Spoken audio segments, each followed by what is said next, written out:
Sinabi rin po sa akin, Speaker Martin Romualdez, na si PBBM ang nag-utos sa kanya na bilhin ang bahay sa number 30 Tamarind Street para gamitin bilang bagsakan at imbakan ng pera mula sa mga SOP, collection at deliveries. Grabe. Bongbong Marcos, nabanggit na rin ang pangalan mo kay Zaldico. Wala bang delikadesa dyan? Yan ang aking tanong ha. Wala bang delikadesa dyan, Bongbong Marcos? Kasi kung may utak ka at may concern ka sa pangyayaring ito, kahit presidente ka, mag-step down ka. Harapin mo itong akusasyon sa inyo, magpa-investigate ka kung talagang malinis ka. Yan ang gagawin mo kung malinis ka. Pero, kung meron kang totoong natanggap sa mga sinasabi ni Zaldico, baka hugas kamay na naman. Diba? Yan ang ating analysis dyan. Baka yung paghuhugas kamay mo ngayon ay isa ito sa mga ginagawa mo para idiin mo si Zaldico. Ito nga ang kinatakot ko eh. What if there will come a time na itong si Martin Romualdez rin ay ma-realize niya na, sige na nga, magsabi na ako ng totoo. Narito ang Balitang Pinoy TV. Breaking news! May bagong post itong si Zaldico na video at pati mga ebidensya na mga pictures ng mga luggages na ibibigay niya kay Martin Romualdez. Okay? Yan po ang ire-react natin dito ngayon sa vlog na ito. Ito ay breaking news update talaga ito, no? At meron pong detalyeng sinabi itong si Zaldico patungkol po sa pag-deliver niya dito sa mga pera na ito na 56 billion pesos. Hindi pa ba kayo mawiwindang dyan? Ano na, Bongbong Marcos, hugas kamay ka? Sagutin mo ito lahat. Okay? Pero guys, bago ko ipapakita yung video na yan ni Zaldico, help me po na i-like muna at i-share itong video na ito para guys, kakalat ito sa taong bayan. Okay? Sabay-sabay nating i-like muna at i-share itong video natin, Facebook at YouTube. 1, 2, 3, go! Okay, like and share para maraming makalam. And also guys, paki-subscribe at paki-follow ito para lagi kayong updated sa mga balita na kagaya nito at ma-notify ang inyong mga cellphones kung meron tayong breaking news. Okay? So, kagaya nito, breaking news ito. So, sabay-sabay nating i-follow, i-subscribe, Facebook at YouTube. Ready? Follow, subscribe. 1, 2, 3, go! Ayan, thank you very much. Okay, so, heto na nga ha. I-play natin itong video at magre-react tayo sa mga sasabihin ni Zaldico. Play. Papalabasin ng administrasyon na ako ay isang terorista sa loob at labas ng Pilipinas. Ito ha, ang kanyang suot, the same ang kanyang suot ha, na siguro naglagay lang siya ng Americana na brown, no? Pero same pa rin, no? Nabago lang yung kanyang buhok sa mga previous niyang last week niya na ipinalabas na video. Ito, panoorin pa natin. Para mailibing ako kasama ang katotohanan kahit saan man ako pumunta. Ako sa totoo lang, no? Naniniwala po ako dito kay Zaldico na nanganganib ang buhay niya na pwede siyang gurgurin. Hindi sa taong bayan ha, kundi sa mga malalaking sindikato dyan o na gustong magpatahimik sa kanya kasi binubulgar na niya lahat eh. Ito, patuloy. Sinabi na agad sa akin ni Speaker Romualdez na kailangan ko makapag-deliver ng 2 billion pesos kada buwan. Imagine that one. Martin Romualdez, totoo ba ito ang sabi ni Zaldico na dapat makapag-deliver siya ng 2 billion pesos buwan-buwan? Grabe, sobrang limpak-limpak na pera yun. Martin Romualdez, sagutin mo ito. At sana naman ikaw, Zaldico, magpakita ka ng totoong ebidensya patungkol sa mga sinasabi mong ito, no? Na buwan-buwan kang mag-deliver ng 2 billion. Anyway, mamaya ipapakita ko sa inyo yung picture na mga luggages niya. Kasi hindi lang, parang marami ang nagsasabi na baka fake, gawa-gawa lang yung picture na yun ng mga luggages. Marami nagsasabi. Pero kung titingnan mo, sa latest na upload niya ng mga picture, 24 pictures yun. Imagine that one 24 pictures na mga grupo ng luggages na kanyang ipinakita. Patuloy. Para sa pagdi-deliver ng mali-maletang pera patungo sa bahay ni Speaker. Ang sinabi mismo ni Speaker Martin sa akin na hati sila ni Pangulong Marcos sa perang yon. Imagine that one Kapag mabigay niya ang pera ni Martin Romualdez, ito raw si Martin Romualdez ay maghati-hati sila sa pera ni Bongbong Marcos. So Bongbong Marcos, totoo ba ito? Sagutin mo ito. para gamitin bilang bagsakan at imbakan ng pera mula sa mga SOP, collection at deliveries. Imagine that one, SOP. Yan ang ating nabalitaan yung SOP na yan, 25%. For example, kung merong 100 million na proyekto, may 25 million sila, di ba? Ang yaman-yaman. Grabe. So, ito lang yung masasabi ko sa mga loyalista at mga dilawan, ha? Hahayaan na lang ba natin ito? Di ba? Papayag ba tayo? Ha? Na ang presidente natin ay inakusahan ng ganito? Di ba? Kasi kung tutuusin, pwede siyang mag-step down for delikadesa. Mag-step down ka at magpa-investigate ka kung meron ka talagang malasakit sa taong bayan. Para sa Pangulo. Huwag mo akong pigilan sa mga insertions ko. Huwag ka nang makialam sa budget. Grabe. Ang gusto niya ng 50 billion pesos na insertion. Ngunit ang sagot ng Pangulo, humingi ka ng bago or dagdag na insertions. Grabe guys. Ito naman this is season 2. Season 2 ito sa kanyang pinalabas So part 1 na naman ulit tayo, okay? Play. Magandang araw po sa inyong lahat. Bago ko ipagpatuloy ang aking paliwanag, nais ko munang magpasalamat sa inyo. Maraming salamat sa inyong bukas na isipan, sa inyong pasensya, at sa pagtanggap ninyo sa mga impormasyong aking ibinabahagi. Alam kong hindi madali ang mga paksang ito. Mabibigat at mahirap tanggapin. Hindi po ako makauwi dahil malaki ang banta sa buhay ko. Ngayon naman, ay meron kaming natanggap na balita. Papalabasin ng administrasyon na ako ay isang terorista sa loob at labas ng Pilipinas. So, ako, posibleng maniniwala ako dito kay Zaldico. Kasi yan rin ang nangyari kay Teves noon. Pinapalabas nila na terorista nga. Pwedeng gawin rin niya yan. Pwedeng gawin rin ng administrasyon yan kay Zaldico. Okay? Si Rimulya, hindi yan aamin na may instruction galing kay Bongbong Marcos. Ano kaya? No? Yan ang tanong natin. Ano kaya ang instruction ng Pangulong Marcos sa DOJ at sa Ombudsman dito? Yan ang ating i-analyze ng malalim. Ano kaya? Para mailibing ako kasama ang katotohanan kahit saan man ako pumunta. Yan kasi Zaldico. May alam ka kasi. Alam mo ang massive corruption. So, kung alam mo, isa ka sa dapat linisin. Paano ka linisin? Gurgurin.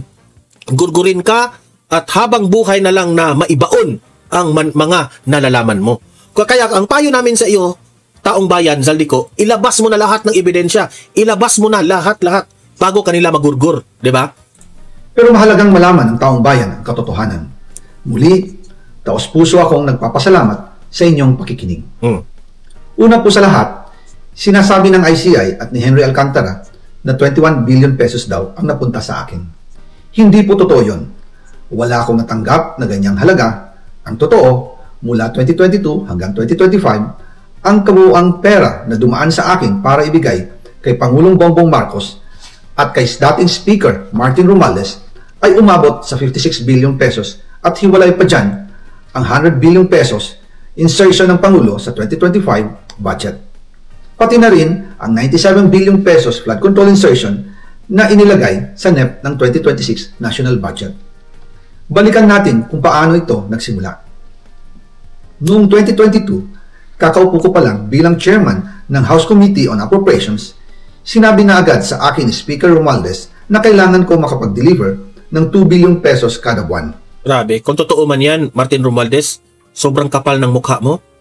Kung totoo man na pinipressure mo itong si Zaldico na magbigay ng 2 billion per month ng SOP, wala kang konsensya sa taong bayan, Martin Romualdez. Sana naman ikaw, Martin Romualdez, magpa-interview ka ng media, sagutin mo itong aligasyon, akusasyon ni Zaldico at dyan namin malalaman sa mukha mo kung nagsasabi ka ba ng totoo o hindi. Makalipas ang ilang araw, tumawag sa akin si Yusek Bernardo. Sabi niya, kailangan ng tulong ng Bulacan sa problema nila sa baha. Pinapunta niya sa opisina ko sa Kongreso si DPWH District Engineer Henry Alcantara. Sa naging meeting namin ni Alcantara, siya mismo ang nag-offer kung paano ang hatian sa mga proyekto ng DPWH. 22% para kay Speaker Romualdez, 2% para kay Yusek Bernardo, at 1% para sa kanya. Grabe. Ganyan lang kadali sa kanila na magnakaw ng pera, no? Oh, kasi po, ito po'y nakakainis. Kasi binigyan na po tayo ng hint ni Vice President Inday Sara Duterte na dalawa lang ang nagkontrol ng budget ng Pilipinas at yan po walang iba kundi si Martin Romualdez at si Zaldico. Ngayon, na na-caught off guard na itong si Zaldico at nagsabi na sila po ay may ganitong mga transaksyon na siya po ay kaya nga nagdi-deliver ng mga bilyon-bilyon na mga SOP, ito po'y korupsyon, obviously. Pero ako pasensya na Zaldico hindi po ako naniniwala Zaldico na wala kang natanggap na share dito. Siguro, duda ko pwede ako magkamali dito duda ko, gusto lang ni Zaldico na ang managot dito si Martin Romualdez at si Bongbong Marcos. Pero sa sarili kong paniwala bilang vlogger, bilang nag-a-analyze rin sa sitwasyon nila, sa tingin ko naman silang tatlo yan. BBM, Martin Romualdez, kasama na itong si Zaldico. Pero siguro, ngayon, nagalit itong si Zaldico kasi siya lang ang dinidiin dito sa transaksyon na ito, dinamay niya na si BBM at si Martin Romualdez at naghugas kamay rin itong si Zaldico. Kasi sino ba ang pagbibintangan natin? Kung si Bongbong Marcos ang ating oobserbahan, hugas kamay siya. Diba? Tinuturo niya Martin Romualdez at si Zaldico. Kung si Martin Romualdez rin ang ating tatanungin, sasabihin naman niya na malinis ang konsensya ko. Yan ang sabi ni Martin Romualdez. Kahit raw piso, wala siyang ninakaw sa kaban ng gobyerno. Kung si Zaldico naman ang ating pakinggan, nagbibigay siya ng 2 billion per month ni Martin Romualdez kasi maghahati-hati pa raw sila ni BBM. So, meaning to say, silang tatlo, naghugas kamay silang tatlo. So, anong tawag mo doon? Ako, in my own analysis, involved talaga silang tatlo dyan. Huwag na tayong magbulahan sa ating analysis na ito. Di ba? Kung ikaw ba, matino ka na tao, kung common sense ba? Common sense lang talaga. Nabubulabog na ang kanilang transaksyon, nabubulgar, nabubuking na lahat. Di syempre, silang tatlo, wala na. Nag-ano na sila? Hugas kamay silang tatlo. Sino kaya ang may kasalanan nilang tatlo? Kung ikaw, matino kang mag-iisip na taong bayan, silang tatlo yan. Di ba? Doon po nagsimula ang tinatawag nilang deliveries. Ang sistema po ay ganito. Ang mga tao ni Henry Alcantara ang nakikipag-ugnayan sa mga tao ko na sina Paul Estrada at Mark Ticsay. Sila ang tumatanggap na pera mula sa mga tao ni Alcantara.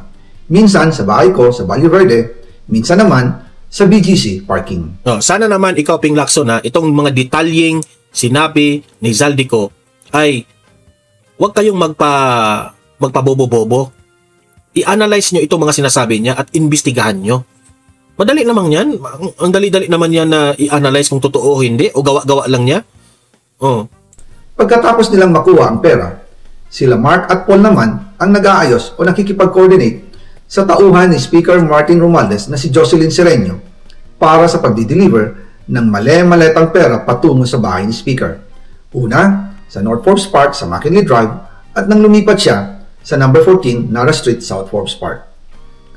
Gusto ko pong linawin, hindi ako nakikialam sa mismong proseso ng paghatid. Dumaan lang po sa akin ang pera na agad dinideliver kay Speaker Romualdez. Ako lang po ang nagko-confirm sa text kay Speaker kapag nadala na ang pera sa bahay niya. At lahat ng ito, mula sa unang utos noong 2022 hanggang sa huling delivery noong 2025. Umabot sa mahigit 55 billion pesos plus ang naihatid sa bahay ni dating Speaker Martin Romualdez. Madalas hindi nabubuo ang hinihinging 2 billion pesos bawat buwan ni Speaker, kaya iyan ang final total. Ang sinabi mismo ni Speaker Martin sa akin na hati sila ni Pangulong Marcos sa perang yon. Grabe. Ang listahan ng mga deliveries na ito, kung kailan, magkano, at saan dinala, ilalabas ko po kasabay ng video na ito.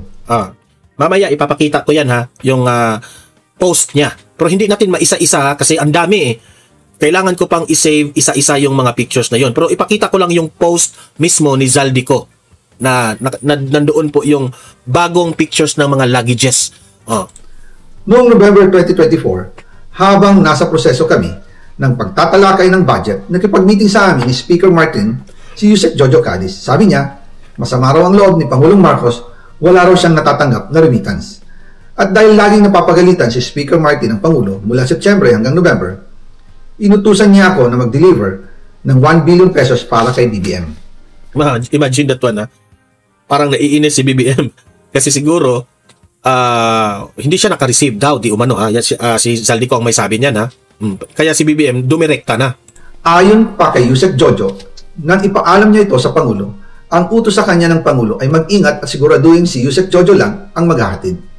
Ang instruction po sa akin ni dating Speaker Martin Romualdez ay dalhin sa number 30 Tamarind Street, South Forbes Park at ibigay kay Yusek Jojo Cadiz dahil ito raw ang drop-off point na malapit sa bahay ng Pangulo.